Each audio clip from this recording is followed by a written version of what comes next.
बिस्मिल्लाहिर्रहमानिर्रहीम। अस्सलाम वालेकुम। आज हम दूध में प्याज और लौंग डाल के कमाल देखेंगे। रेसिपी को आखिर तक देखिएगा, बहुत ही कमाल की और ज़बरदस्त किस्म की रेसिपी बनने वाली है। आप इसको ब्रेकफास्ट, लंच और टी टाइम के लिए इस्तेमाल कर सकते हैं और चाहें तो बच्चों के लंच बॉक्स के लिए फ्रीज करके भी रख सकते हैं। रेसिपी को पूरा देखिएगा, टिप्स और ट्रिक के साथ आप लोगों के साथ शेयर करने लगी हूँ। तो सबसे पहले मैंने यहाँ पे 2 कप दूध लिए है और एक मीडियम साइज का हाफ प्याज हमने ले लेना है, एक तेजपात और उसके बाद इसमें 2 लौंग मैंने लगा दिए। अब ये आपने चीजें दूध के अंदर रख देनी है और इसको बॉयल आने तक वेट करना है। आपको आज की रेसिपी पसंद है तो रेसिपी को लाइक कर दीजिएगा और चैनल पे नए हैं तो सब्सक्राइब कर दीजिएगा। जैसे यहाँ पे दूध में बॉयल आने लगा है तो थोड़ी देर के लिए 1 से 2 मिनट के लिए हम बॉयल आने देंगे। उसके बाद जो हमने ये चीज़ें डाली हैं, तेज़पात और लौंग और प्याज, इनको हम बाहर निकाल लेते हैं और दूध को ठंडा होने देते हैं। उसके बाद एक खुला बर्तन मैंने ले लिया और उसमें 2 खाने के चम्मच कुकिंग ऑयल का डाला है। कुकिंग ऑयल ज़्यादा इस्तेमाल नहीं करना, बस थोड़ा सा ही लेना है।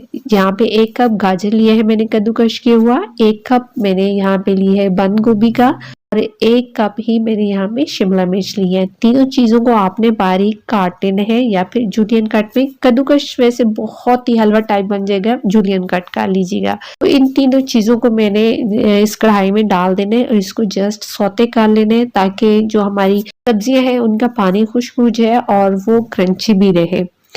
तो जैसे ही 1 से 2 मिनट में हम इसको सौते करेंगे तो हमारी सब्जियां बेहतरीन किस्म की तैयार हो जाएंगी और फिर बहुत ही माशाल्लाह से कलरफुल भी रहेंगी। आप इनकी लुक चेक करें, देखिए यहाँ पे सब्जी हमारी तैयार हो चुकी है। इनको साइड पे कर लेते हैं।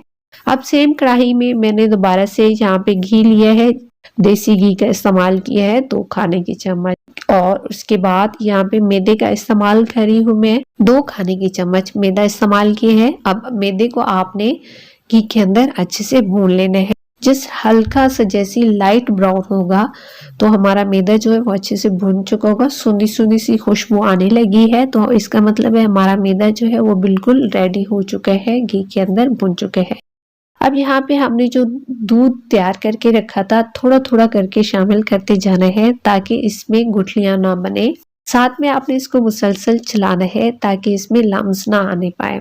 तो यहाँ पे देखिए ये तैयार हो चुका है। इसमें हम थोड़ा सा मसाले ऐड कर लेते हैं। नमक डाला है इसमें मैंने ½ टी स्पून, 1 टीस्पून काली मिर्च डाली है, 1 टीस्पून कुटी हुई मिर्च डाली है, 1 टीस्पून इसमें अदरक का पाउडर डाला है और 1 टीस्पून इसमें लहसुन का पाउडर डाला है। तो ये मसाले आप अपने टेस्ट के मुताबिक थोड़े या ज्यादा कर सकते हैं। तो अब मसालों को आपने जो हमने यहाँ पे सॉस तैयार की है उसके अंदर अच्छे से मिक्स कर लेना है। उसके बाद यहाँ पे 1 कप मैंने श्रेडेड किया हुआ चिकन लिया है। पहले से मैंने चिकन को बॉयल कर लिया था नमक डाल के और अब जो हमने सब्जियां सौते करके रखी थी वो अब आपने इसमें शामिल कर देनी है। सब्जियां शामिल कर लेने के बाद आपने ये सारी चीजें सॉस के अंदर अच्छे से मिक्स कर लेनी है। तो यहाँ पे ये हमारा जो एक मिक्सचर है वो तैयार हो चुका है। बहुत ही टेस्टी, डिलीशियस और क्रीमी सा मिक्सचर हमारा बनके रेडी हो चुका है।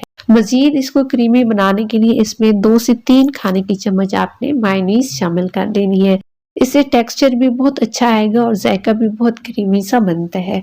अब उसके बाद मैंने यहाँ पे पीसेस ले ली है ब्रेड के और इनके एजेस मैंने निकाल दिए हैं और आपने जो बैटर तैयार किया है उसके बाद आपने इन ब्रेड स्लाइसेस के ऊपर लगा देने हैं। दूसरे पीस से मैंने इनको ऊपर से कवर कर दिया है। उसके बाद हमने यहाँ पे इसको कट कर लेना है। अब आप चाहे तो इसको 2 पीस में कर ले, चाहे तो आप 4 पीसेस में कर ले, छोटे बड़े जैसे आप बनाना चाहें बना सकते हैं। यहाँ पे मैंने 4 हिस्सों में की है। एक ट्रे में मैंने ले ली है ब्रेड क्रम्स और एक ट्रे में मैं यहाँ पे मैदा ले रही हूँ और कॉर्नफ्लोर। 2 खाने की चम्मच मैदा ली है, 2 खाने की चम्मच कॉर्नफ्लोर, थोड़ा सा पानी इसमें शामिल करके एक स्लरी सी बना ली है। आप चाहे तो यहाँ पे अंडों का इस्तेमाल भी कर सकते हैं लेकिन मैंने नहीं किया। पहले आपने स्लरी में डिप करना है, उसके बाद आपने ब्रेड क्रम्स लगा के यहाँ पे ढेर सारे हमारे जो सैंडविचेस है वो तैयार हो गए। आप इसको फ्रीज कर सकते हैं और फिर बच्चों को लंच बॉक्स में, लंच में, डिनर में, लंच में जो भी चाहे आप इसको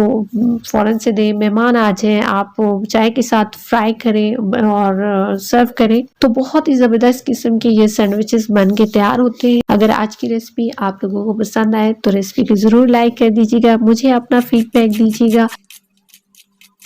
मुलाकात होती है नेक्स्ट यमी सी रेसिपी के साथ, तब तक के लिए अल्लाह हाफिज।